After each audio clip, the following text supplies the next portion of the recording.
Y la razón siguiente es que debido a que existen varios feriados y para poder cumplimentar con la cantidad de teóricos necesarios para cada parcial, debemos dar en esta oportunidad 2 teóricos.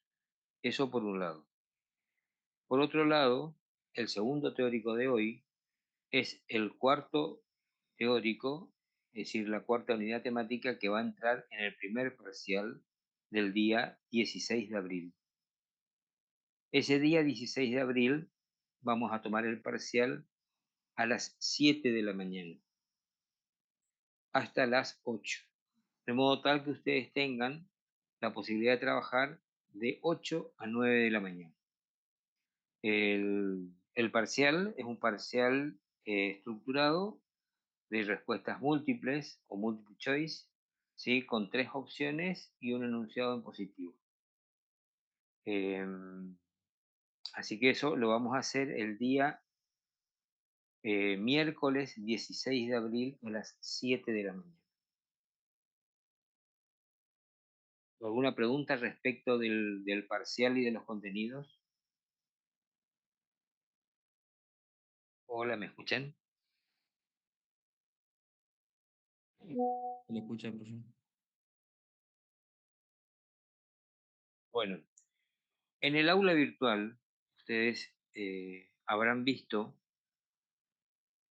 que están expuestas 4 unidades temáticas que son correspondientes al primer parcial. Así que les solicito que accedan al aula virtual y allí tienen material para estudio y repaso. Bien, entonces ahora lo que vamos a hacer es, voy a compartir pantalla para que ustedes puedan ver la presentación de el primer tema de hoy, que está referido a las enfermedades de los labios, también conocidas como queilopatías. ¿Pueden verlo? Sí, profe. Bueno, Sí, profe. bien. ¿Qué entendemos por queilopatías? Son aquellos procesos inflamatorios de los labios que se caracterizan por presentar una morfología común y al mismo tiempo la etiología es inespecífica. ¿Por qué se habla de inespecífico? Porque las inflamaciones pueden ser específicas o inespecíficas en este caso. Un ejemplo de inflamación específica es cuando nosotros conocemos el agente productor, ¿sí? Entonces, en este caso son múltiples los agentes, por eso se habla de etiologías inespecíficas, pero que sí presentan morfología, es decir, la característica de presentación clínica tiene una morfología común, y esta morfología común se traduce en lesiones elementales que caracterizan este tipo de enfermedad. Por ejemplo, puede ser una erosión, una descamación o una fisuración. ¿Por qué se dice que tienen morfología en común? Porque las erosiones, descamaciones, fisuraciones, entre otras, no son lesiones exclusivas de las queilopatías. También se dan en otros tipos de enfermedades. Entonces, las patologías de los labios, nosotros las vamos a denominar queilopatías. Para poder ubicarnos bien, tenemos que saber que los labios cuentan con 3 sectores anatómicos y que en cualquiera de ellos se pueden instalar procesos patológicos. Específicamente, en el caso de las queilopatías, son patologías que asientan esencialmente en la semimucosa. Eso no quiere decir de que no puedan extenderse a la mucosa y a la piel, pero son lesiones esencialmente de la semimucosa labial. Esta semimucosa labial es también conocida, la van a encontrar ustedes en la bibliografía, como zona libre, zona roja, vermellón o zona de transición de Klein. Esta este sector topográfico de la semimucosa del labio y la etiología de la palabra proviene del griego que keilo quiere decir labio e itis inflamación. ¿Cómo clasificamos a las queilopatías o patologías de los labios? Las diferentes enfermedades pueden tener manifestaciones en boca o pueden ser de asiento exclusivamente en boca. Cuando digo boca, entiéndase que es sistema estomatognático. Y las enfermedades pueden ser esencialmente del órgano bucal o pueden ser enfermedades que repercutan en la cavidad bucal y en otros sistemas y órganos. Entonces, las que son exclusivas de los labios, vamos a denominarlas queilopatías primarias, y las que son manifestaciones de una enfermedad de orden general serán las queilopatías de orden secundario. ¿Por qué es necesario hacer esta manifestación? Porque en el caso de las secundarias, que manifiestan alteraciones a nivel del labio, entre otras alteraciones, puede ser motivo de una consulta interdisciplinaria. Es decir, puede ser que un médico consulte con ustedes, odontólogos, para ver si esa afección guarda o no relación con la afección de orden general. En cambio, las primarias son de manejo exclusivo de la profesión de odontología, porque son propias de la boca y no guardan relación con otras alteraciones de orden general. Pueden ser condicionantes de orden general, pero no es la condición necesaria porque éstas se manifiestan esencialmente en cavidad bucal, a diferencia de las secundarias, donde es una manifestación, como su nombre lo indica, secundaria, de una enfermedad más importante de orden general. Y así tenemos que dentro de las clasificaciones, estas queilopatías pueden ser glandulares y no glandulares. ¿A qué se refiere glandular? Glandular significa que pueden afectar las glándulas salivales accesorias que están en los labios. Y estas, a su vez, de acuerdo a la ubicación en el estroma del labio, pueden ser superficiales o profundas. Dentro de las superficiales existen dos. Una que es simple, donde existe nada más que un proceso inflamatorio de la glándula salival accesoria, y una supurada donde además de ese proceso inflamatorio se agrega una colección piógena. Es decir, hay una producción de pus como consecuencia de la eh, sumativa de gérmenes productores de pus. Y las profundas, también conocida como apostematosa, es una variante glandular donde la afectación de los labios es mucho más importante. Ya lo vamos a ver en detalle. Esto es simplemente una mención de la clasificación. Y las no glandulares pueden ser agudas y subagudas, de acuerdo al tiempo de evolución, o también crónicas. Dentro de las crónicas tenemos las angulares y las no angulares. Las angulares son aquellas que asientan esencialmente en la comisura, y las no angulares crónicas son las que toman la superficie labial. Puede también sumarse las comisuras, pero son esencialmente sobre la zona roja de Klein. Dentro de la primera, queilitis glandular simple, también conocida como de Puente y Acevedo, porque fue quien la describió allá por el año 1927, habla de que el grupo etario preferentemente se da del 20 a 40 años en españoles. Las manifestaciones clínicas se van a dar en glándulas mucosas aberrantes. Es indoloro y el paciente va a tener una tumefacción eh, del labio con una sensación de tumefacción, por supuesto, y labio pegajoso. Ahora bien, fíjense ustedes que dicen en glándulas mucosas mucosas aberrantes. ¿Qué entendemos por glándulas mucosas aberrantes? Son aquellas glándulas salivales que vuelcan su contenido no solamente en la mucosa del labio, sino en conductos aberrantes en la zona de Klein. ¿Por qué se le dice que es aberrante? La zona de Klein, la zona de semimucosa, es un tipo de epitelio que no posee ni glándulas salivales, ni glándulas sudoríparas, ni glándulas sebáceas, ni folículos pilosos. Entonces, por eso se dice que es aberrante.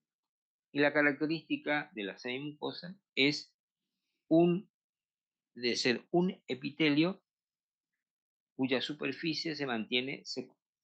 Es decir, el labio superior y el labio inferior en la semimucosa de estos labios, la semimucosa debe permanecer seca.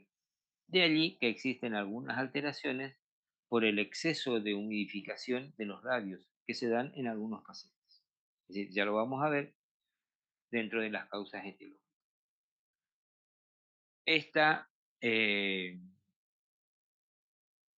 queglitis glandular simple se caracteriza porque va a haber un aumento de tamaño del labio, lo que va a generar una hipertrofia transitoria más una eversión del labio, y la desembocadura de las glándulas salivales se van a ver como puntos rojos. Fíjense ustedes, acá en la imagen se pueden ver puntos rojos que presentan una depresión en el centro, que tienen el tamaño de una cabeza de alfiler y que están ubicados en la semimucosa del labio. Fíjense ustedes que las semimucosas del labio, como les había dicho anteriormente, no poseen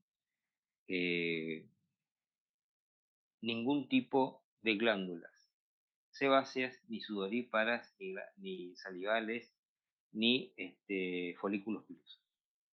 Esa es la característica de la semimucosa labial. Por lo tanto, al encontrarse la desembocadura aberrante de glándulas salivales accesorias, más la acción de un agente irritante externo, se produce en ellas, se produce un proceso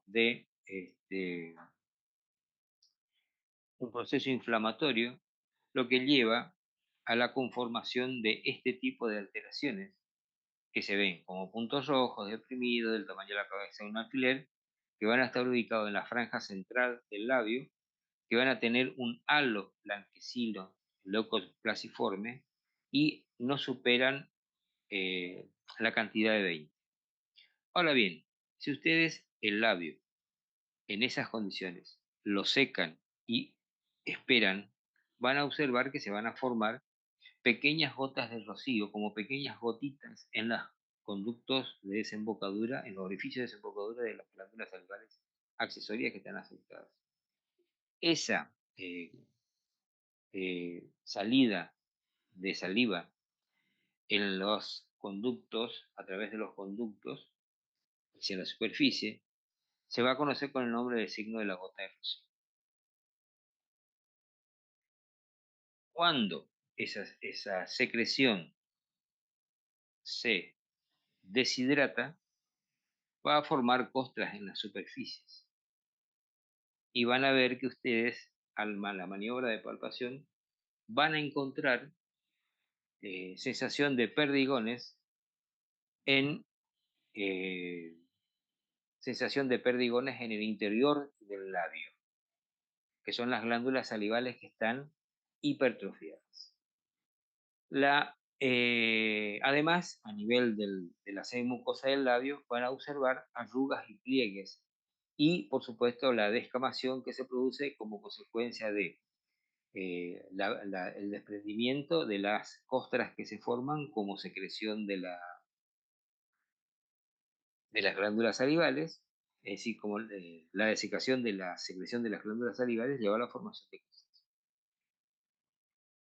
Bien, la etiopatogenia, es decir, esencialmente se refiere a un estado de sepsis bucal muy importante,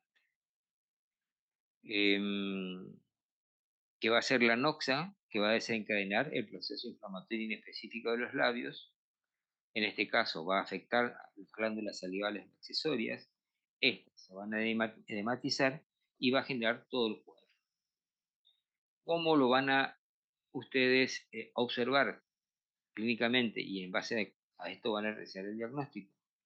Van a observar puntos rojos que van a estar deprimidos en el centro y con gotitas de saliva. El tratamiento esencialmente es la eliminación del factor causante, porque de nada sirve que demos medicaciones si no eliminamos el factor desencadenante. Y en este caso, el factor desencadenante es el sepsis bucal. Puede también eh, adicionarse las inyecciones de corticoides 1 o 2 veces por semana. Pueden aplicarse pomadas con corticoides y antibióticos. De persistir la situación, se puede realizar una toma biópsica para un estudio histopatológico. Y por supuesto que si no se consigue remitir el cuadro y este tiene una reincidencia muy importante, una de las opciones de tratamiento es el tratamiento quirúrgico. La segunda queilitis superficial es la conocida como queilitis de Bailes-1. Y esta ya es una queilitis glandular donde se afectan las glándulas más la instalación de un proceso piógeno en su interior. Y las manifestaciones clínicas, que en estos casos ya van a ser gotas de pus que van a presentarse en la superficie, la mucosa se va a presentar, es decir, la mucosa se va a presentar erosionada, sangrante, fisurada, va a existir dolor por el hecho de la presencia de gérmenes infectantes piógenos, va a dejar cicatriz en la medida en que se produzca una afectación del corion, porque para que se produzca una cicatriz, indefectiblemente tiene que superar la barrera epitelial. El diagnóstico lo vamos a hacer por todos los cuadros sintomáticos, más la presencia de pequeñas gotitas de pus que van a salir a través de los conductos. Y el tratamiento van a ser corticoides y antibióticos. En el caso de la queilitis glandular profunda, esta fue descrita por Goldman y también se llama queilitis apostematosa. Y esta se caracteriza por presentarse esencialmente en el sexo masculino, en el grupo etario de 50 a 60 años de edad y de preferencia en el labio. Vale aclarar que la mayoría de las queilitis asientan en el labio inferior por dos razones. Una, porque es el labio de mayor volumen en cuanto a superficie expuesta al medio. Y segundo, porque es el, el labio sobre la cual los agentes actúan directamente. Es decir, son dos los factores entonces. Uno por el volumen y la otra porque son las que están más expuestas, las estructuras. Estas sí se pueden asociar, podemos pensar en un paciente y examinar si no tiene una enfermedad periodontal, lengua subdural y faringitis, lo que habla de una presencia de gérmenes muy importantes o muy elevados en esos pacientes. Aquellos pacientes que tienen enfermedad periodontal, o tienen lengua subdural o tienen faringitis, poseen una carga bacteriana mayor que aquel que no presenta esas características. Y otra cosa importante en el caso de la queilitis glandular profunda, apostematosa o supurada de Bollmann, es que es una lesión que está asociada al cáncer. Entonces es muy importante poder determinar cómo se manifiesta clínicamente. Básicamente va a haber una macroqueilia, que significa un aumento de tamaño del labio, y la consecuente eversión labial. El labio va a estar tenso, tumefacto, va a ser doloroso la palpación y, es decir, va a haber dolor provocado y dolor espontáneo. ¿Cuál es la característica de la patología en este caso? Van a haber colecciones supuradas en glándulas salivales, pero al mismo tiempo se van a formar abscesos en el estroma del labio. A ver, ¿qué se entiende como absceso? Absceso es una colección purulenta en una cavidad de neoformación. Quiere decir que se forma una cavidad donde antes no existía nada, donde antes estaba el estroma del labio normal, en esos lugares se forma una cavidad que colecciona pus. Eso es un absceso. A diferencia de, de otros tipos de colecciones purulentas que son difusas, los abscesos son circunscriptos y son muy dolorosos. Entonces, estas colecciones supuradas que van a estar afectando las glándulas salivales accesorias van a hacer su volcamiento al exterior a través del conducto de la glándula salival afectada. Pero en el caso de los abscesos, no tienen un conducto y ese conducto se labra a través de los tejidos y ese conducto labrado en el interior de los tejidos se llama fístula. Y estas pueden drenar en la mucosa, en la semimucosa o en piel. Como consecuencia de la secreción a nivel de la zona del vermillón y también en la porción cutánea, se van a formar escamos costras que van a ser muy adheridas, van a estar muy adheridas y van a ser sangrantes y van a ser dolorosas al tratar de defenderlas. Y consecuentemente el paciente va a tener alteraciones en sus funciones, es decir, va a presentar alteración o dificultad para comer y para hablar. El diagnóstico de este tipo de patología lo vamos a hacer en función de la macroquelia que presenta, más la supuración a través de los conductos y las fístulas, más el dolor que el paciente recibe. El tratamiento va a ser una radioterapia antiinflamatoria, como opción, antibióticos antiinflamatorios, y si con esta terapéutica aplicada no se resuelve, se debe optar por el tratamiento quirúrgico, y el tratamiento quirúrgico, que ya dije, por esta es la segunda vez que menciono quirúrgico como tratamiento, implica la eliminación de la semimucosa. Es decir, en esos casos, ese procedimiento quirúrgico se llama vermeyectomía. Las quelitis no glandulares, es decir, son procesos inflamatorios que no afectan las glándulas salivales, por eso se llaman quelitis no glandulares. Y estas, de acuerdo al tiempo de evolución, pueden ser agudas o subagudas y crónicas. Dentro de las crónicas, es decir, todas evolucionan en esas características. Se instalan como una lesión aguda, posteriormente migran hacia un estado de subagudez y finalizan en un estado crónico. Allí tenemos que dentro de las crónicas pueden ser no angulares, que son aquellas que se dan en el vermillón, y las angulares que se dan en la comisión. Fíjense ustedes que dentro de las quelitis agudas y subagudas, que esto van a ser el resultante de la acción de una noxa externa, un irritante externo, que va a producir eh, la activación del proceso alérgico y del complejo antígeno-anticuerpo, lo que va a producir el cuadro inflamatorio propio de estas lesiones. ¿Cuáles van a ser las causas que pueden llevar a que tengamos una quelitis aguda o subaguda?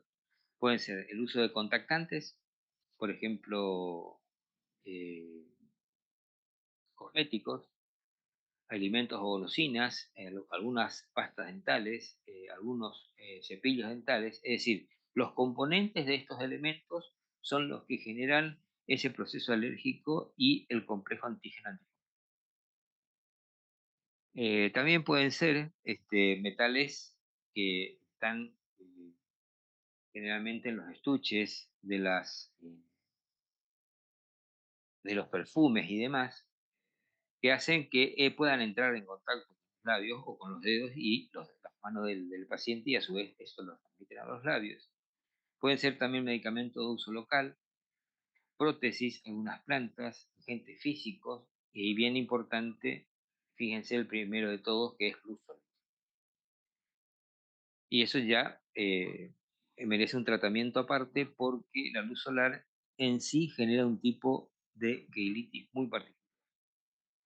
También dentro de los agentes físicos se puede mencionar el frío y el calor. Ustedes habrán visto personas que como consecuencia del frío extremo eh, se producen alteraciones a nivel de los labios, que son de corta duración y de autorresolución. Y por supuesto, ciertos tipos de intoxicaciones, como ser las alcoholemias, urémicas y otros tóxicos de, de uso muy difundido, pero no por ello dejan de ser tóxicos. Es decir, me estoy refiriendo a intoxicaciones, básicamente. ¿Cómo vamos a ver las manifestaciones clínicas? El paciente va a tener macroquelia, es decir, aumento del tamaño de los labios. Como es un proceso agudo, subagudo, el labio se va a poner rojo, caliente, demostoso y doloroso, es decir, va a traducir clínicamente los signos cardinales de Celso, ¿sí? Que se dan en estos casos. Se van a formar ampollas que se van a romper y que se van a cubrir de costras. El paciente va a sentir sensación de picazón, pueden afectar uno o ambos labios y el proceso eh, concluye aproximadamente entre una semana y dos. Fíjese, en este es un caso más ya tendiendo hacia la cronicidad. Pueden ver que los labios pierden su elasticidad, ¿sí? Se van a producir costras, como la que se observan cerca de la comisura, y van a ver que los labios están ligeramente vertidos. En estos casos se va a tratar siempre tratando de eliminar la causa, esencialmente tratando de eliminar la causa, y también se va a dar la administración de corticoides por vía general, eh, o bien la aplicación tópica de cremas. También se pueden sumar antiinflamatorios, y óleo calcáreo con manzanilla al 10% y vitamina A, que si ustedes quieren pueden buscar. Esa es una publicación de un trabajo de investigación que he realizado y que el material se encuentra disponible en la biblioteca, ¿sí? Que es el tratamiento de la gelitis por contacto realizados con esta formulación en base a óleo calcáreo. Las gelitis crónicas superficiales, está aclarando acá, no angulares, quiere decir que no toma las comisuras, van a tener distintos tipos de etiología. Pueden ser mecánicas, físicas, químicas, endocrinas, carenciales. eh, Dentro de las endocrinas puede ser la diabetes y el hipotiroidismo. eh, Dentro del físico, el frío, calor, viento también, o radiaciones, o radium. Pero básicamente la alteración eh, más frecuente es la de orden mecánico, y la que se produce, por ejemplo, por el escurrimiento de saliva, el uso de chupete en los bebés, ciertos hábitos lesivos, como por ejemplo el mordiscamiento de viromes o aparatos de ortodoncia, o bien el uso de pipas. Es decir, es multifactorial este tipo de crisis. Y por último tenemos la quelitis, perdón, tenemos la quelitis crónica no angulares. Y dentro de estas vienen todas estas que son muy importantes porque todas pueden tener una evolución maligna.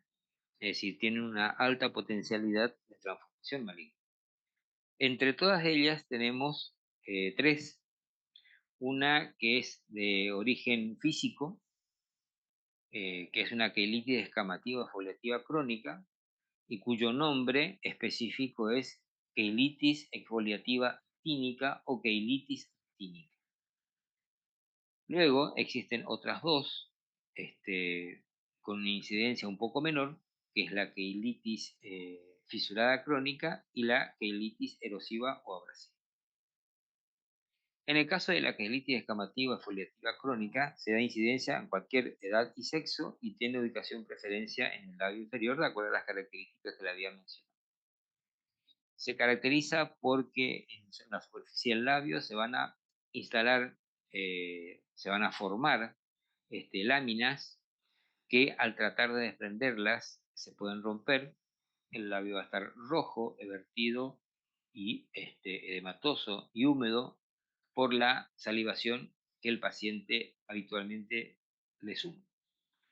La sintomatología va a producir dolor producido cuando se asocia a grietas y a fisuras, y además, si no existieran las grietas y fisuras, también se da una sensación de ardor o quemazón que aumenta, por supuesto, con las actividades fisiológicas. Dentro de eh, las crónicas, yo les había dicho que la más importante es la actínica solar, porque esta es la queilitis tipo dentro de las queilitis exfoliativas, que son varias. Y en esta se van a producir queratosis circunscriptas, conocidas como queratosis solares, que van a acompañar a otras manifestaciones de orden general que van a ser manchas seborreicas y seniles en piel. Y esto se da porque inciden preferentemente en varones de edad avanzada, de piel blanca, ojos claros, descendientes de italianos del norte, irlandeses, sajones, pero que están expuestos de forma crónica a la acción del sol. Es decir, es el sol el productor de este tipo de lesiones. De ahí el nombre de la queratosis solar que se produce. Y la manifestación clínica va a ser que va a tomar toda la semiglucosa del lado inferior y va a respetar las comisuras. Aquí ustedes pueden ver un caso de una queilitis actínica, donde esta queilitis actínica tiene, como le había dicho, una alta potencialidad de transformación maligna, y se va a tratar de una lesión que en un 35% puede tener transformación maligna y al mismo tiempo ser asiento de un tumor específico que se conoce con el nombre de espinocelular. El tratamiento van a ser corticoides o infiltraciones de corticoides, se pueden hacer radioterapias, se aplica una sustancia en forma tópica, eh, que es el fluorancilo, y en estos casos, cuando el proceso no remite, se opta por realizar la vermeyectomía, que es la eliminación quirúrgica de todo el vermelho. La segunda es la queilitis crónica, y esta se caracteriza porque se dan en individuos jóvenes y básicamente se presenta como una fisura central o bien varias fisuras pequeñas dolorosas asociadas a una hipertrofia labial. Esta también está considerada como con potencial de malignización, y la característica es que se da en sujetos jóvenes. Fíjense ustedes en la imagen, es un paciente masculino joven, y básicamente la lesión se produce por una tracción mecánica. Cuando ustedes se encuentran con un paciente con estas características y al realizar el examen endobucal y la tracción de la inferior, se van a dar cuenta que el frenillo labial medio inferior tiene una inserción muy potente y tracciona a la semimucosa del labio, produciendo la fisura. El tratamiento, en todos los casos, es la eliminación de la causa. Si eso no se puede hacer, se administra hidroxicobalamina, también vasodilatadores para tratar de restituir el sector, porque fíjense ustedes, si tienen una zona de tracción, en esa zona de tracción va a haber menos vascularización y por lo tanto se va a instalar una fisura.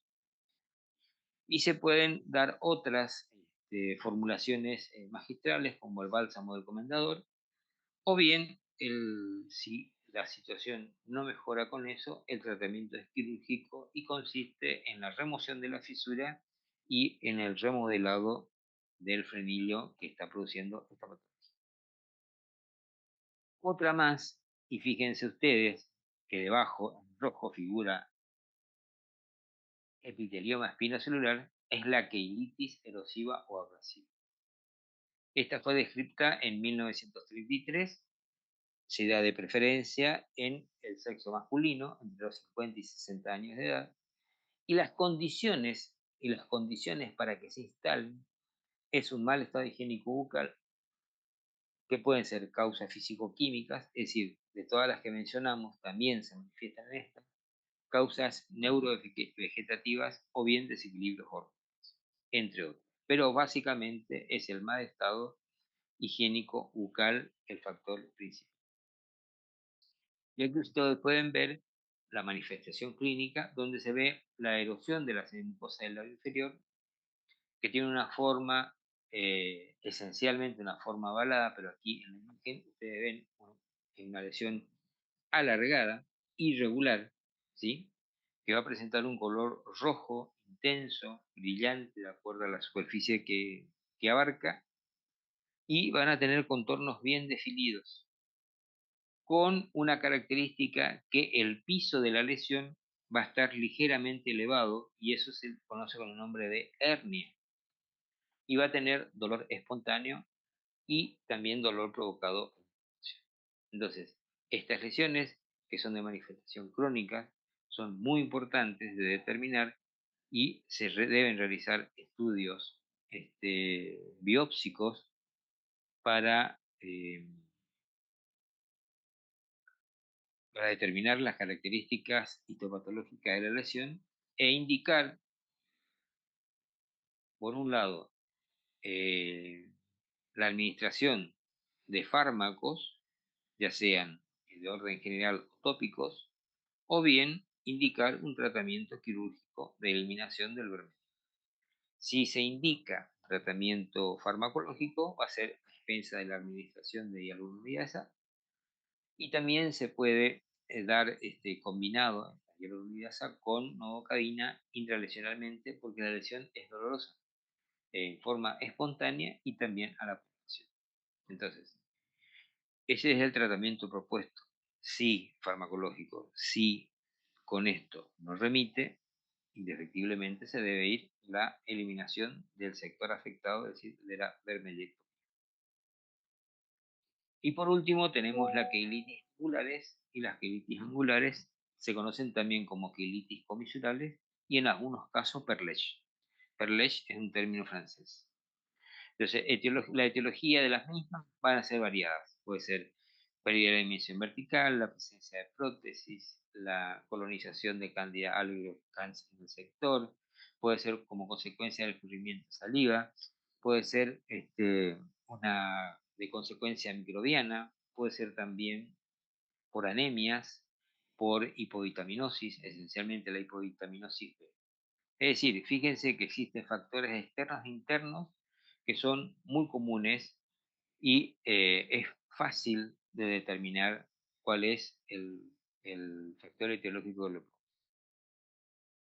Ahora bien, como los factores que las producen pueden ser exógenos, pueden ser endógenos, por ejemplo, una hipovitaminosis B es una causa endógena, una quilia gástrica es una causa endógena, escurrimiento de saliva es una causa exógena. Entonces, si tenemos que en el listado existen causas de orden interno y de orden externo, por lo tanto, las queilitis comisurales van a ser de dos tipos: de origen exógeno y la de origen endógeno.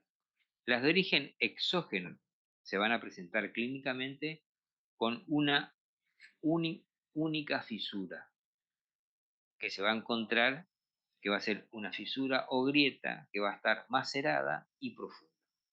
¿Cuándo se produce la maceración de un tejido?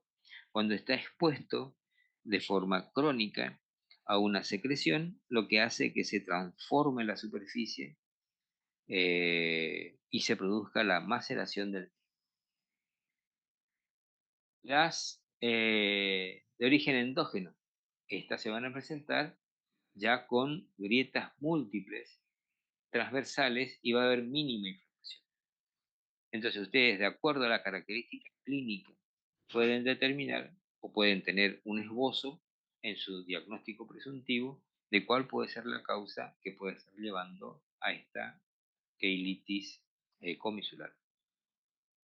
El tratamiento va a estar condicionado a la causa que lo produce.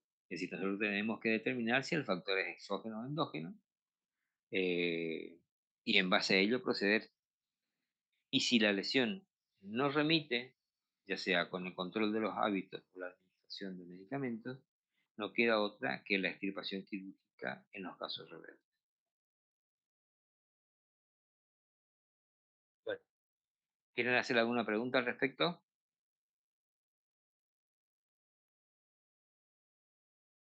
Hola.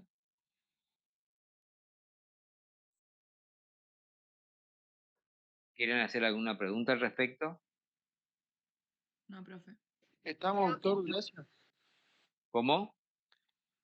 Que se entendió todo, gracias. Ah, bueno, perfecto. Bueno, escuchen, voy a, le voy a dar lugar a la doctora Ortiz para que ella exponga el tema que va a entrar en este parcial, que es la cuarta unidad temática del parcial.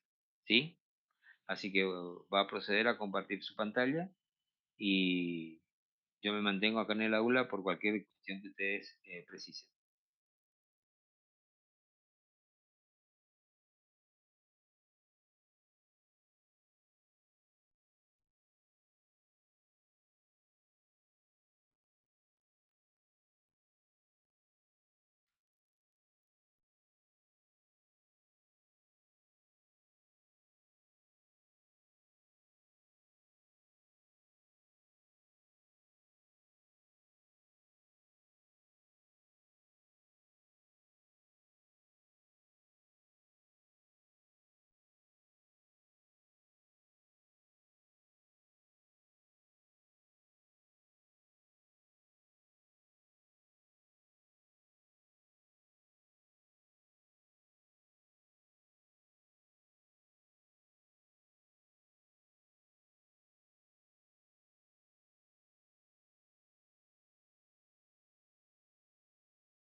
Buenos días.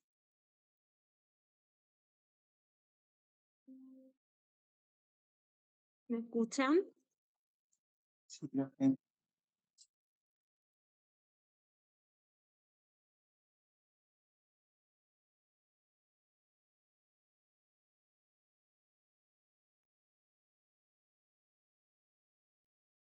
¿En la presentación? Sí, doctora, se ve bien. Bueno, vamos a continuar entonces con el tema correspondiente a la unidad curricular clínica estomatológica. Para los que no me conocen, soy la doctora Elena Soledad Ortiz Barreto.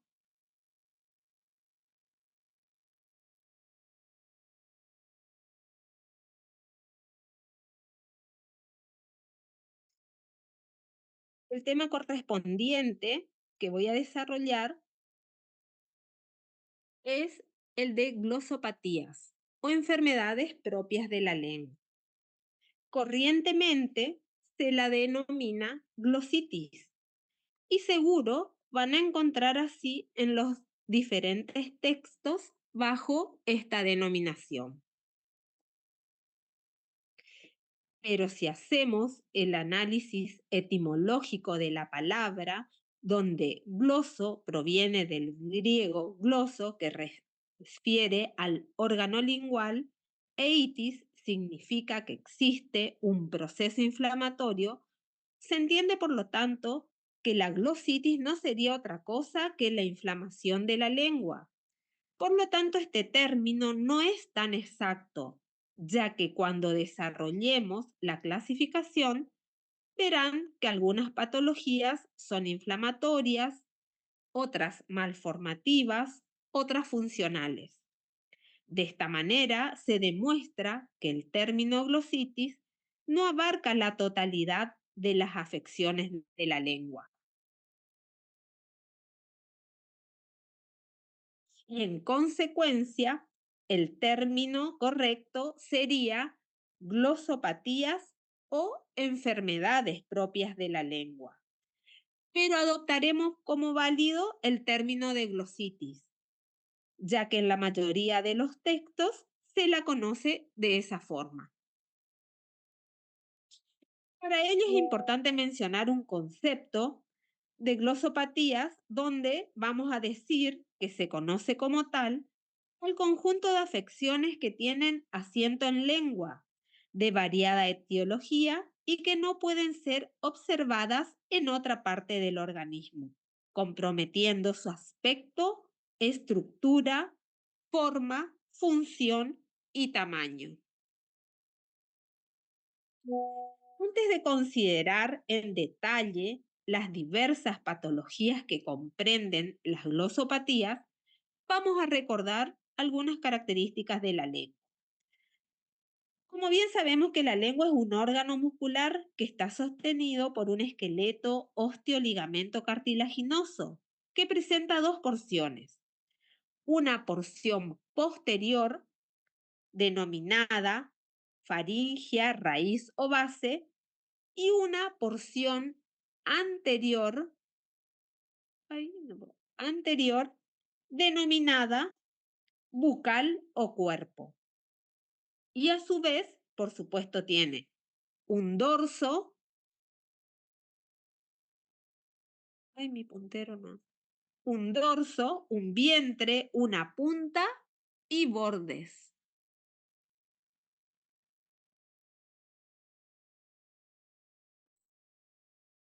En el dorso lingual se encuentran las papilas caliciformes, que dispuestas en forma de V abierta hacia adelante separan la porción anterior de la porción posterior de la lengua. La porción posterior es una formación eminentemente linfoidea. La porción anterior presenta una constitución anatómica e histológica muy particular, por la presencia de las papilas caliciformes, las foliadas, que son las que están en los bordes de la zona posterior, y las filiformes y fungiformes, que se presentan distribuidas en todo el dorso lingual. Las glosopatías pueden ser clasificadas en dos.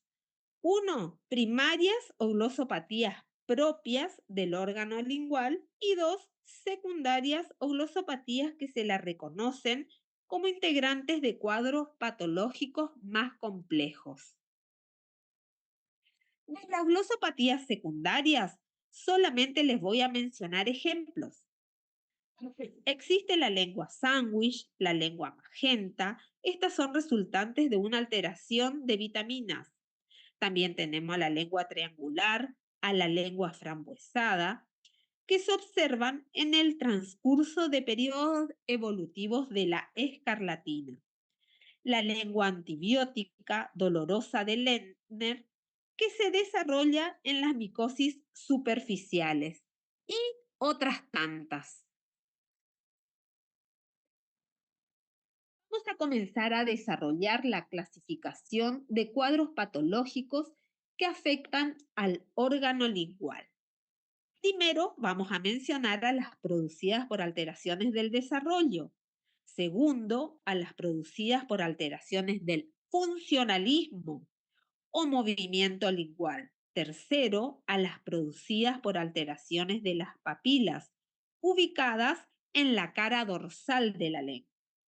Cuarto, a las producidas por alteraciones en los bordes posteriores, tanto derecho como izquierdo. Y quinto, las causadas por alteraciones en la cara ventral. Entonces, en primer lugar, mencionaré a las alteraciones del desarrollo, donde acá vamos a encontrar a la glosia, microglosia, macroglosia, lengua bífida y a la hemiatrofia.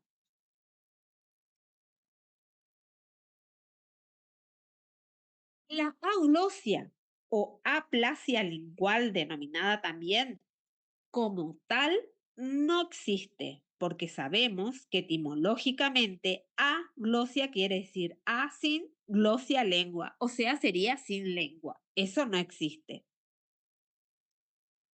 Por lo tanto, si lo podemos observar, es una microglosia extrema, ya que siempre existe un rudimento de la lengua.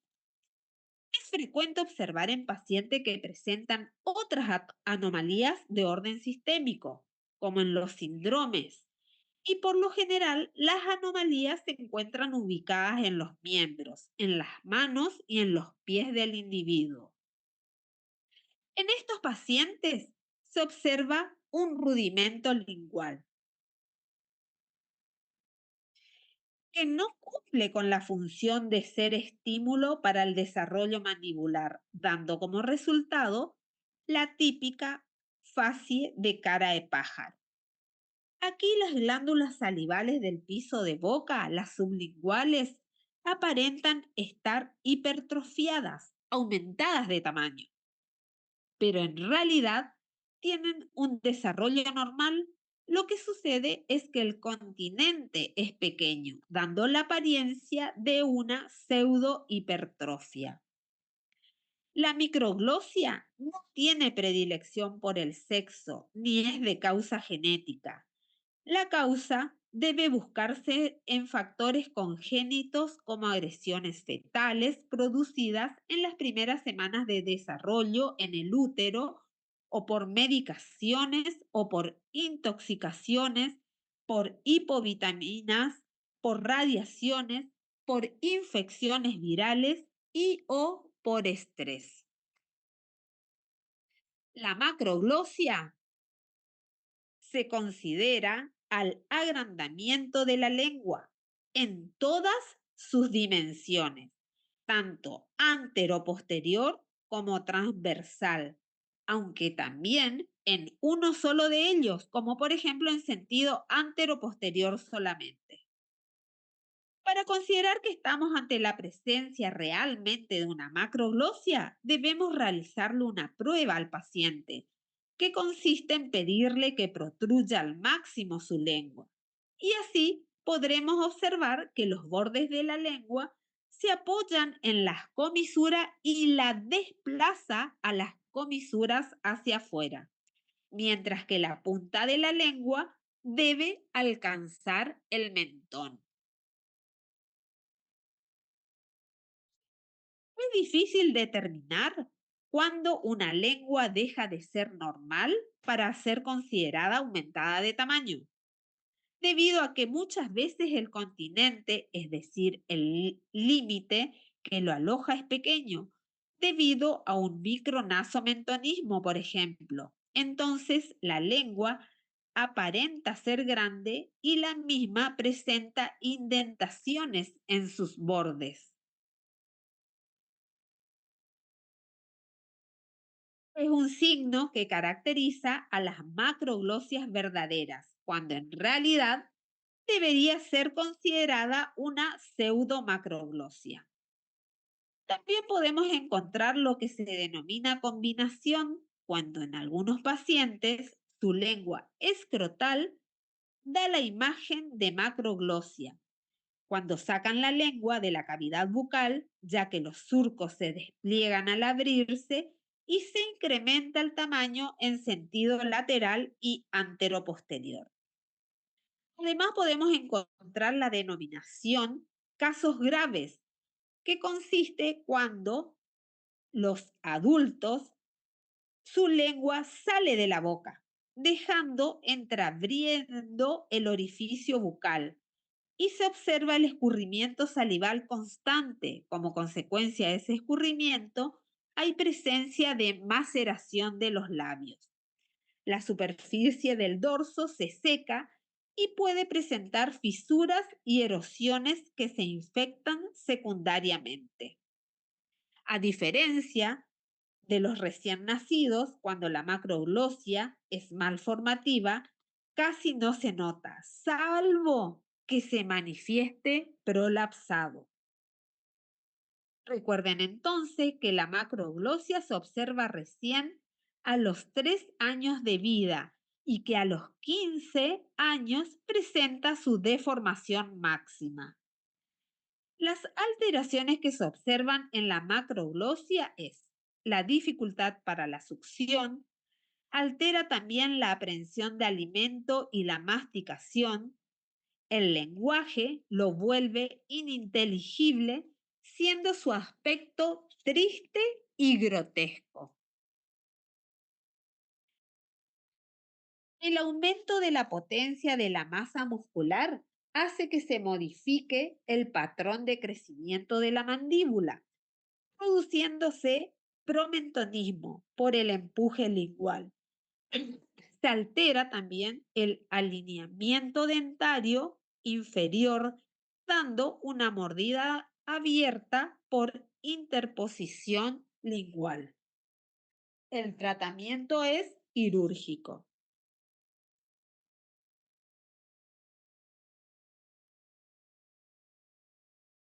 Con respecto a la lengua bífida,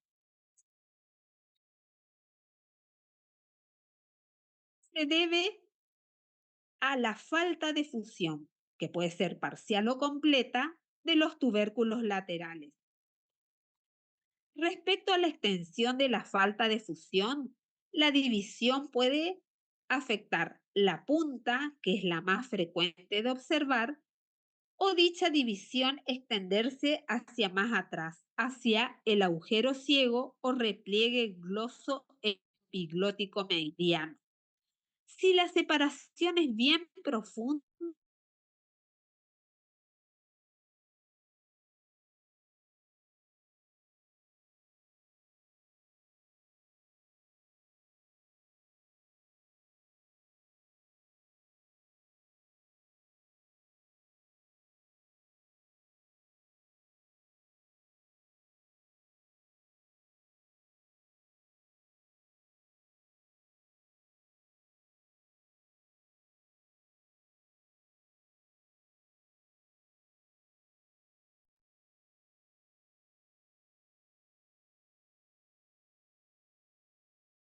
Profe, no se le escucha.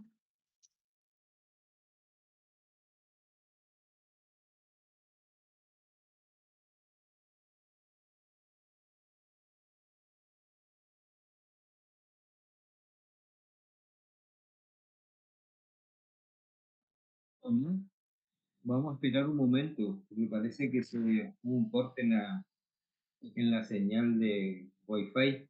Esperemos un momento para que pueda reconectarse.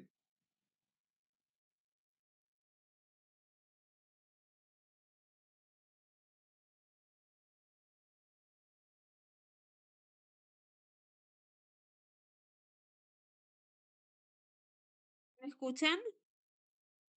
Ay, sí, profe, se le cortó. Sí. No sé Sí, en se dónde escucha. Hasta lengua bífida en donde dice fusión, profe. Bueno, bien. Esa era la diapo anterior. A ver si puedo volver atrás. Acá, la lengua bífida, que el tratamiento es quirúrgico. No sé si hasta ahí me escucharon. No, yo escuché hasta que hubo un problema de fusión, profe. Les digo de vuelta todo más o menos la lengua bífida. Que la Yo no veo la presentación. ¿Cómo?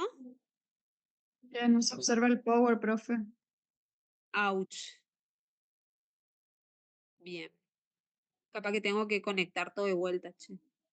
No, no, Soledad, abrí tu PowerPoint y compartilo nada más. Y estoy, y está así, ¿eh? Bueno, deja de compartir y compartir de nuevo. Eso voy a hacer. Bueno,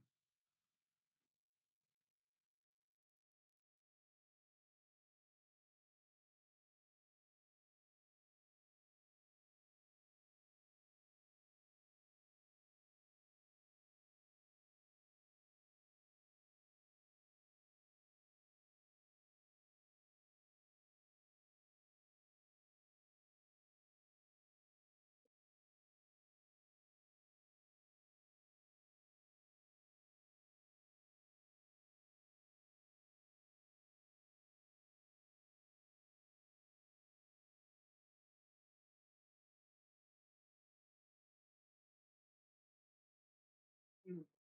Ahí se ve la pantalla, profe. Pero se ve la pantalla mía también. Sí.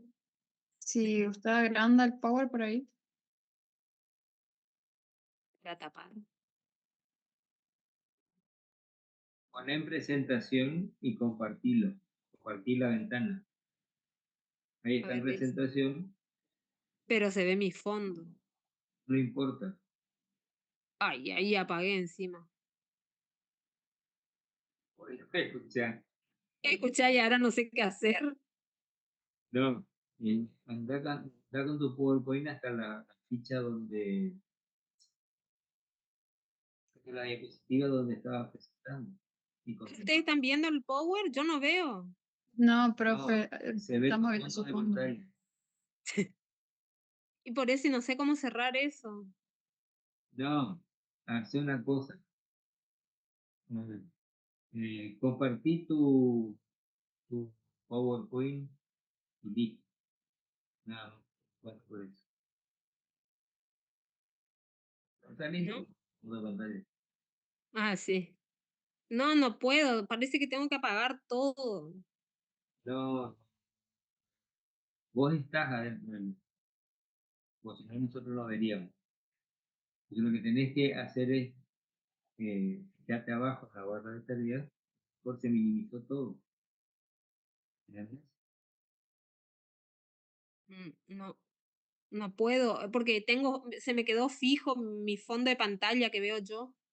Bueno, reinicia todo y te esperamos. ¿Ves?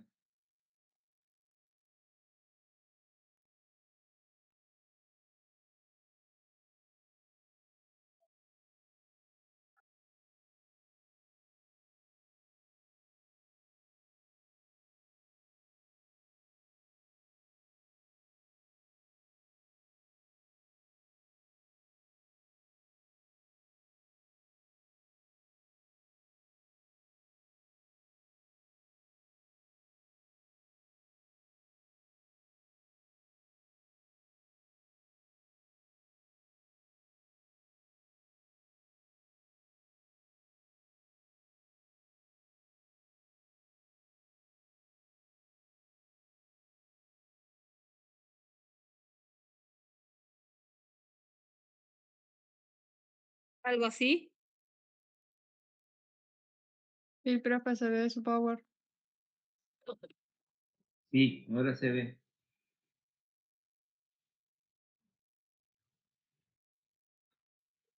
¿Y se ve el fondo también? ¿O no? No, profe. No, No. Ah, bueno, no se ve. Don't worry. Bien. Bien. voy a lengua bífida. Estoy Bien. buscando.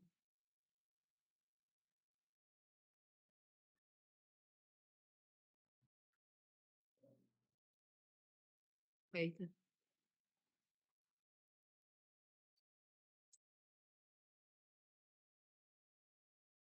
Bueno, de la lengua bífida les había hablado respecto a la extensión de la falta de fusión. La división puede afectar la punta solamente, que es la más frecuente de observar. O dicha división puede extenderse hacia más atrás, hacia el agujero ciego o el repliegue glosoepiglótico mediano. Si la separación es bien profunda, da la impresión de dos lenguas. Acá sí decimos que es de carácter hereditario. Puede ser una patología aislada o presentarse como componente de cuadros patológicos más complejos, como la microsomía hemifacial o el síndrome bucodigitofacial, o acompañando a fisuras labiales y palatinas. Y el tratamiento es quirúrgico. Profe, ¿Sí? sobre la lengua bífida yo tengo una pregunta. ¿Cuál sería la Sí. lesión elemental en este caso? O sea, si yo llevo para mi paciente que tiene lengua bífida, ¿qué le digo a la profe cuando me pregunte la lesión elemental? Bueno, vos lo que primero tendrías que preguntarle, porque hay muchos pacientes que se hacen hacer el corte, primero y principal. No, él Y eso nació no así, sería.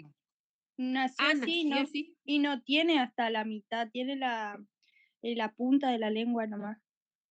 La primer tercio de la lengua tiene, pero si no Ajá. está Y perfecto, vos nació así. vos te fijaste que no es por como consecuencia del frenillo, que puede ser un frenillo corto y que cuando trata el paciente de protruir la lengua aparenta ser bífida. No, ¿No te podría fijaste ser eso? eso. No, no miré. ¿Podría llegar a ser Bueno, entonces frenillo corto? podría ser si es que es solo en la puntita. ¿Entendés? Eso tenés que, ¿viste por qué es importante hacer todo el examen estomatológico? Para ir descartando. Y más porque vos me decís, nació así, y bueno, pero los pacientes nacen también con el frenillo corto y puede ser uno de los agentes etiológicos. Y en ese caso, por ejemplo, si llega a ser el frenillo corto, es frenillo corto nomás, no tengo que prestar Claro, sí, atención, nada. sí. Claro, ¿no? Es el frenillo corto porque es lo que produce la tirantez al intentar el paciente al protruir la lengua, ¿entendés? Ese hay que hacer una buena inspección porque a lo mejor la lengua no se ve bien como en puntita, sino como redondeada, pero sí abierta, como dando el aspecto de dos lenguas, ¿me entendés? Por eso Ujú. hay que ver hasta dónde es y que levante la lengua para ver también la cara ventral. Ok, profe, muchas gracias. Voy a hacer eso entonces. Bueno, Gracias, gracias.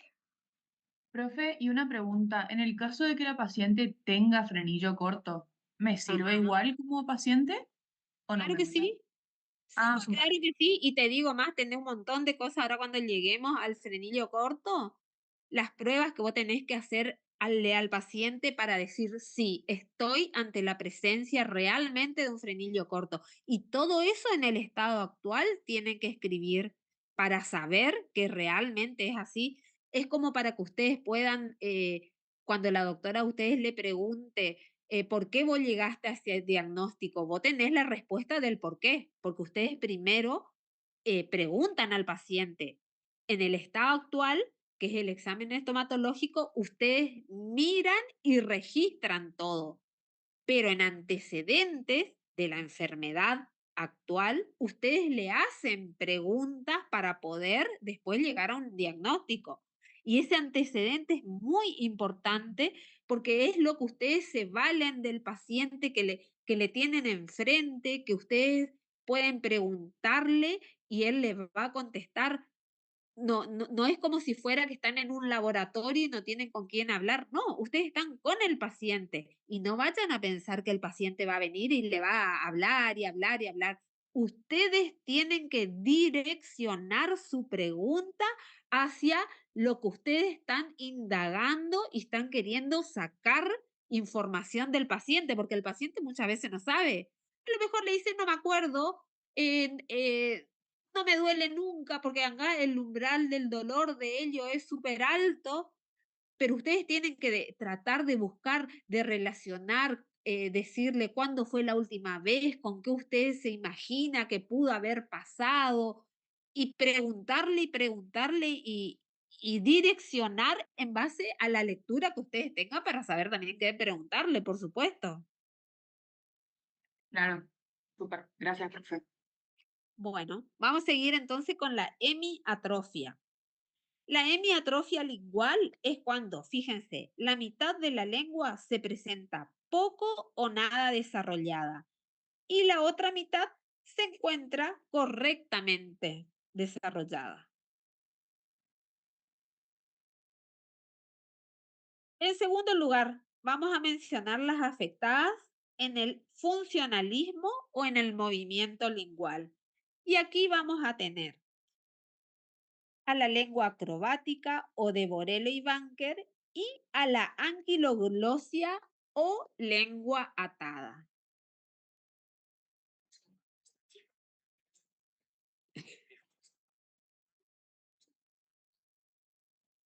No le saqué el audio.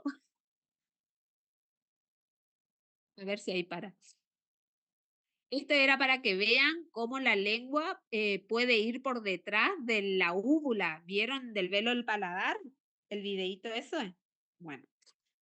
Entonces tenemos la lengua acrobática o de Borelo y Banker que se caracteriza por presentar una exagerada movilidad, permitiendo realizar, por supuesto, exagerados movimientos linguales. La causa es genética, posiblemente hereditaria. Existen casos de varios integrantes de una familia que tienen igual característica.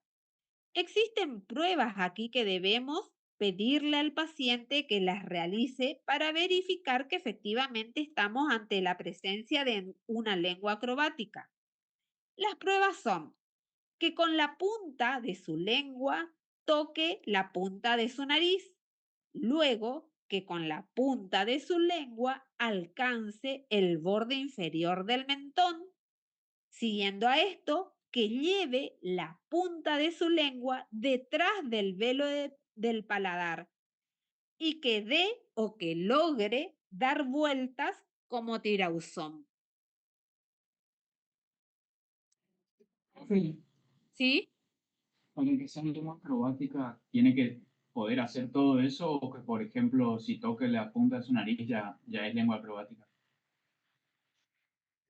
Y tendría que por lo menos 2 hacer, pero si toca la punta de la nariz, seguro va a tocar la punta del mentón.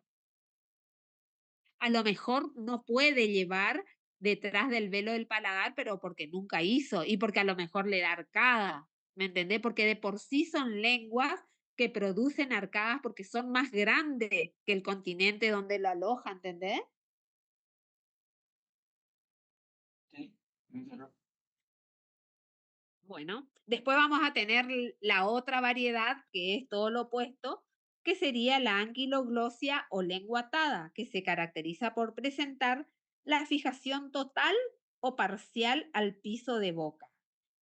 La variedad total o completa es de rara observación. Suele acompañarse con otras malformaciones, particularmente de los miembros. La manifestación clínica es que el piso de boca y la lengua forman un solo bloque, o sea, es como que está unido. La variedad parcial puede ser lateral, que también es rara de observar.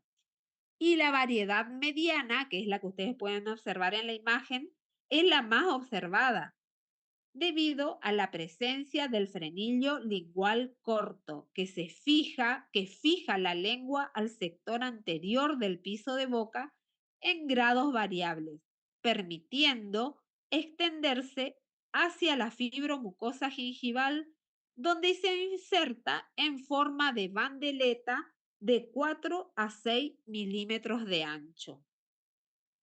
Las causas pueden ser frenillo lingual corto, bridas cicatrizales, postraumática o que el músculo geniogloso sea corto.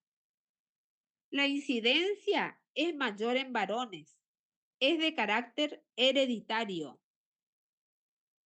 Referente a la manifestación clínica, la consecuencia es la restricción de los movimientos. Se observa la alteración en la autoclisis, presentando dificultad para realizar los movimientos de barrido de los surcos vestibulares y distribuyendo de esta manera la limpieza fisiológica. Hay alteraciones en la fonación, alteración para la instalación de una prótesis, también para la aprehensión de alimentos, pudiendo producir diastemas entre los incisivos centrales e inferiores cuando la inserción es francamente gingival. Existen pruebas que debemos realizarle al paciente en la clínica para poder corroborar que estamos ante la presencia de un frenillo realmente corto. Primero le debemos pedir al paciente que protruya su lengua y observamos que la punta de la lengua queda escondida detrás de los incisivos inferiores o apoya apenas sobre el labio inferior. El aspecto que ofrece la punta de la lengua es de forma redondeada. Por el esfuerzo que debe realizar, tiende a marcarse la punta de la lengua, dando el aspecto de una pseudo bifidez, que era lo que le decía anteriormente a la compañera. La tonicidad muscular da el aspecto del dorso de la lengua como el lomo de gato. Luego le pedimos una segunda prueba al paciente que trate de tocar el paladar con la punta de la lengua, estando la boca abierta. La maniobra le será imposible realizar. La lengua se dispone de tal manera que se puede observar el aspecto de B o de alas de pájaro, observándose el frenillo tirante e isquémico. El tratamiento es quirúrgico. En tercer lugar, vamos a ver las alteraciones de las papilas que están ubicadas en la cara dorsal. Acá vamos a encontrar a la lengua vellosa, a la lengua saburral, a la lengua escrotal, a la lengua geográfica y a la lengua romboidal media.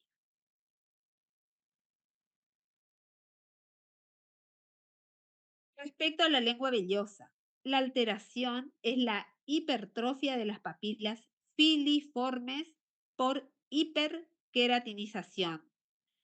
Puede ser desde mínima, apenas visible, hasta adoptar el aspecto de una cabellera. Algunos autores agregan a esta causa la falta de atracción o desprendimiento fisiológico de sus escamas. Con respecto a la causa, como el crecimiento es constante y continuo, la falta de desgaste favorece el aspecto. Es un proceso adquirido sin predilección por sexo ni edad. Las manifestaciones clínicas son de inicio brusco y de duración variable. Las papilas filiformes se alargan, suelen tener 2 o más veces su extensión normal, dando un aspecto comparativo con la cabellera o pelo mojado de perro, o también se la compara con el campo de trigo caído. Las papilas están aglutinadas por una saliva espesa y pueden separarse hasta su base, incluso hasta se las puede peinar. Su color es variable, desde negro, castaño, gris, blanco a blanco amarillento. La lengua aparece como aumentada de tamaño. Es asintomática, produce halitosis y da la sensación de cuerpo extraño y genera náuseas. La etiopatogenia es variada. Puede ser como consecuencia de la administración de antibióticos y realización de quimioterapia. También puede ser debido a irritantes locales que pueden desencadenarla, como por ejemplo el tabaco, el alcohol, infusiones con yerba mate, mal estado de higiene bucal, colorantes, radiaciones. Además, modificaciones del pH, como la acidez o el uso desmedido de los colutorios alcalinos. incluso también por la acción de microorganismos como por ejemplo la cándida. La hipovitaminosis también cuando hay deficiencia del ácido nicotínico y la vitamina A y C, así también como oxidantes. Dentro de las afecciones generales se mencionan a la diabetes, estados febriles, a la anemia y afecciones respiratorias. El tratamiento puede ser local o general. En el caso de necesitar tratamiento general, siempre en primer lugar se debe eliminar la causa y luego compensar las deficiencias vitamínicas. De ser local, se aplica queratolíticos como polvo de pancreatina. Se alcaliniza el medio bucal con colutorios de borato de sodio al 10% y se puede realizar topicaciones con azul de metileno al 1%. En la lengua saburral se produce el aumento de la capa de revestimiento normal de la lengua, que está constituida por una serie de elementos, por descamaciones epiteliales, leucocitos, mucus, restos de alimentos, gotas de grasa, cristales de colesterol, calcio, entre otros. Estas sustancias se ubican entre y sobre las papilas filiformes, que se van descamando continuamente por efecto de la masticación, salivación y movimientos de la lengua. Cuando esto no ocurre, las papilas no se desgastan, por lo que aumenta la capa de revestimiento lingual que termina por cubrir la superficie, incluso las papilas. Respecto a las manifestaciones clínicas, la zona más afectada es el centro y el sector posterior del dorso lingual, donde se encuentra revestida por una capa más o menos espesa de color amarillento o pardo. Se acompaña, por supuesto, de sabor amargo y produce halitosis. Para hacer referencia a la etiopatología, vamos a dividir en fisiológicas y patológicas. Dentro de las fisiológicas se encuentran la ausencia de la ingesta de alimentos, el no hablar, la alimentación líquida, el dormir, el hablar mucho, las emociones. Y dentro de las patológicas tenemos a la alimentación por sonda, a las enfermedades febriles, a pacientes respiradores bucales, a la seroctomía, también luego de intervenciones quirúrgicas o debido a obstrucción intestinal. El tratamiento consiste en eliminar la causa que la produce.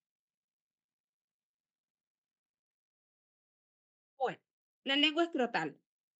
A la lengua escrotal se la denomina también lengua plisada, lengua plegada o montañosa.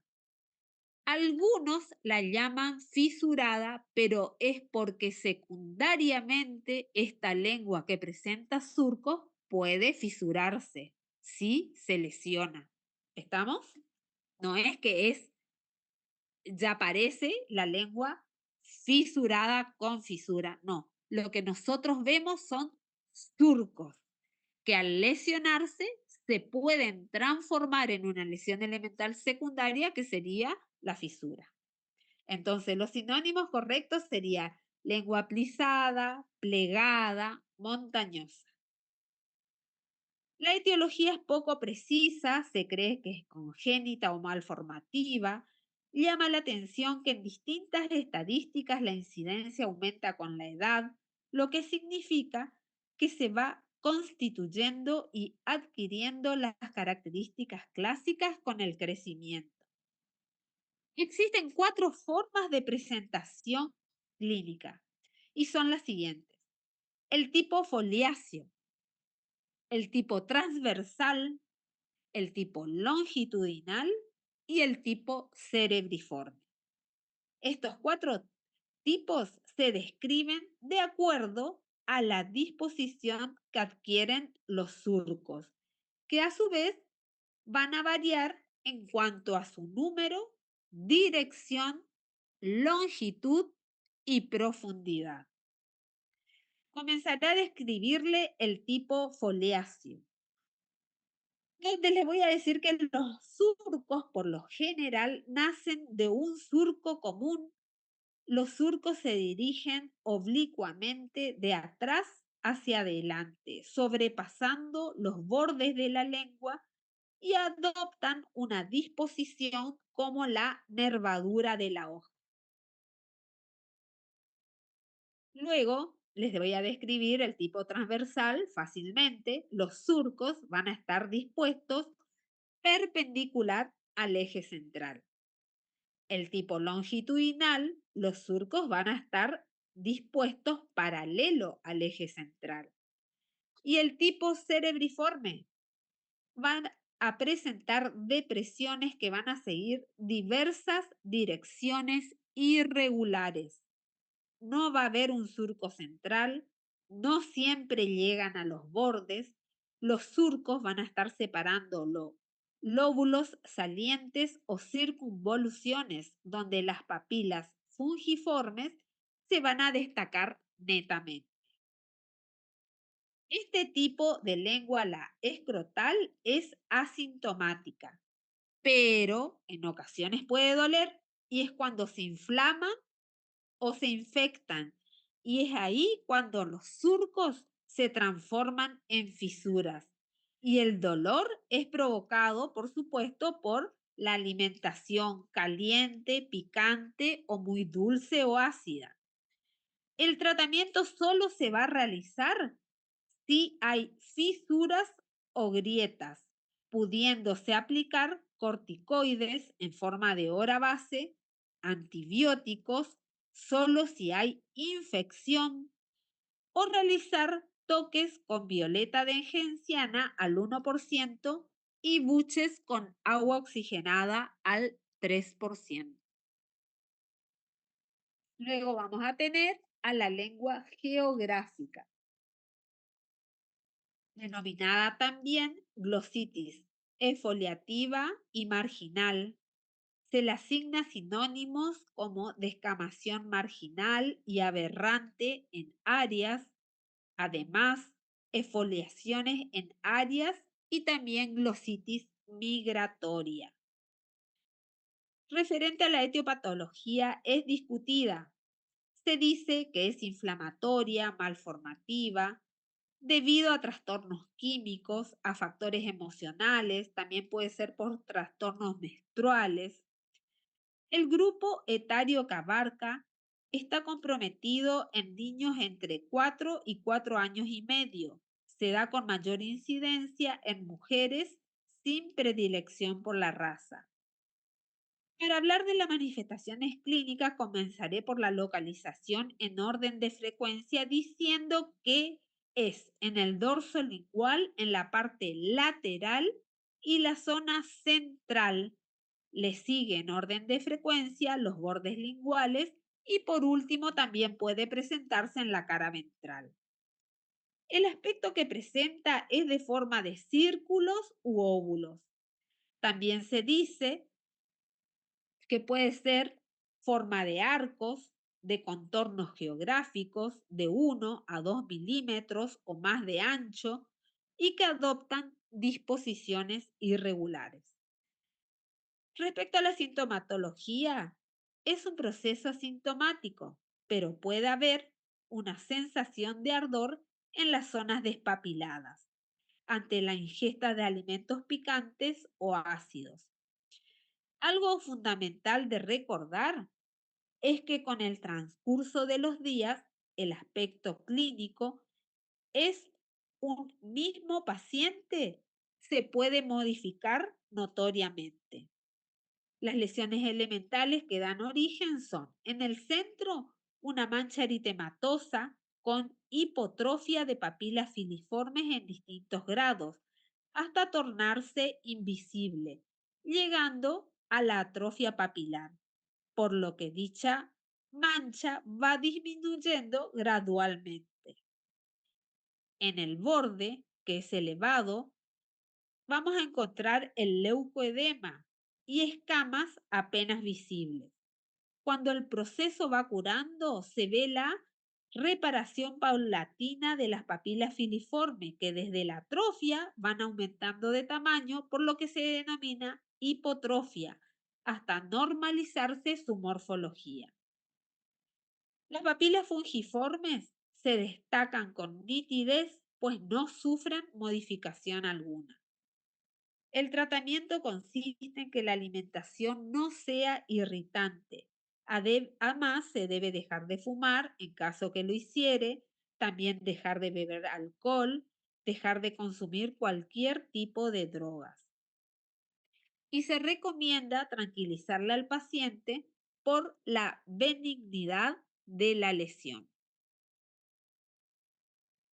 Luego vamos a tener a la lengua romboidal media. Este también tiene sinónimos que son glositis media losángica, denominada también glositis de Potrier o Brock-Potrier, glositis rómbica. Respecto a la etiopatogenia, es una lesión névica de aparición tardía. El grupo etario de predilección es en adultos y más frecuente sexo masculino. La localización es en la parte posterior del dorso lingual por delante de la B lingual, sobre la línea media, y es casi simétrica. Dicha lesión tiene dos formas polares de manifestarse clínicamente. Una es la forma plana, cuyo aspecto es de mancha deprimida por falta de papilas. Es asintomática y de consistencia normal, y color y extensión variable. La otra forma, vegetante, que se presenta con un aspecto mamelonado, distinto entre sí con respecto al diámetro y a la altura, siendo de superficie irregular, de contorno nítido, de color rosa pálido o rojizo. Debemos dar también aquí tranquilidad al paciente respecto al tratamiento, debido a que dicha lesión no necesita ningún tipo de tratamiento. En cuarto lugar, dijimos que teníamos a las alteraciones en la porción lateroposterior de la lengua, específicamente a la denominada papilitis foliada.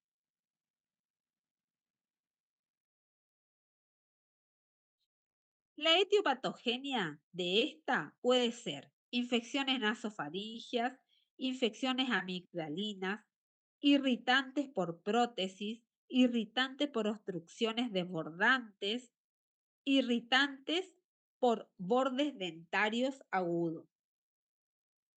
La mayoría de los autores consideran que las papilas foliadas constituyen la prolongación hacia adelante de la amígdala lingual, es decir, que es un acúmulo linfoide sobre los bordes de la lengua.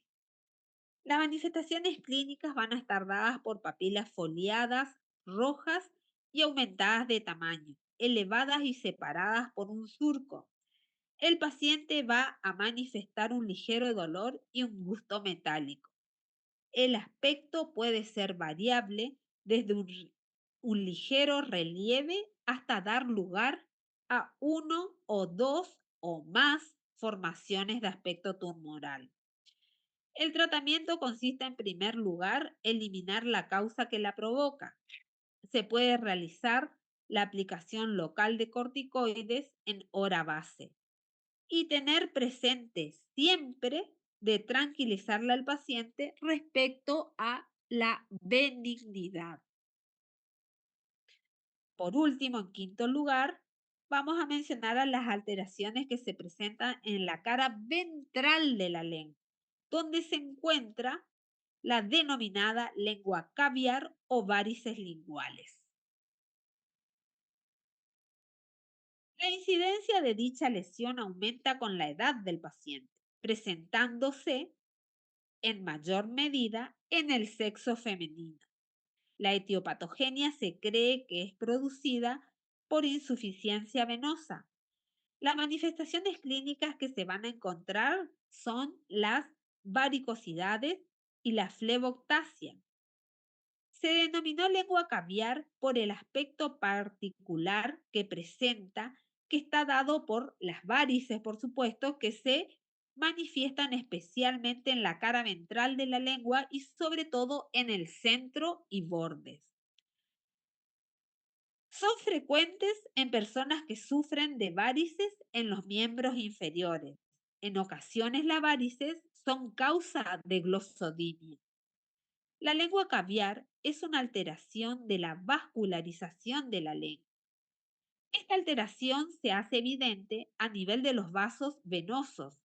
Los afectados son las venas raninas y en particular los pequeños ramos venosos que en ellos desembocan.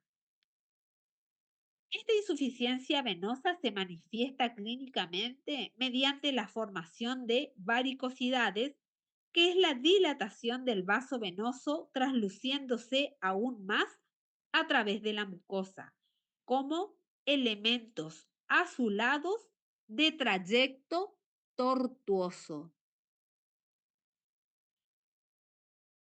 También en este tipo de lengua se puede dar la otra variante de la insuficiencia venosa, que es la fleboctasia.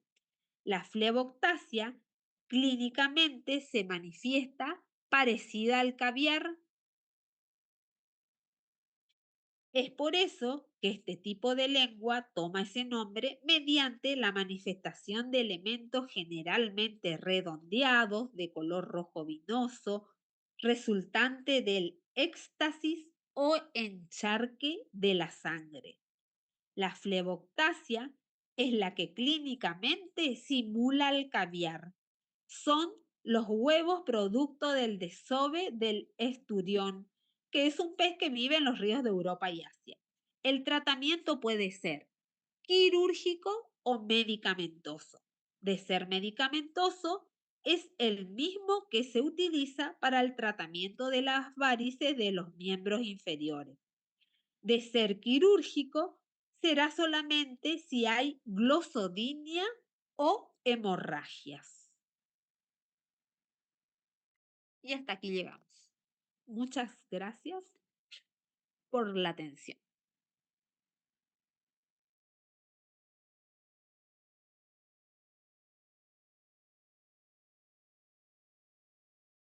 Chao, profe. Gracias. Chao, hasta pronto. Gracias, profe.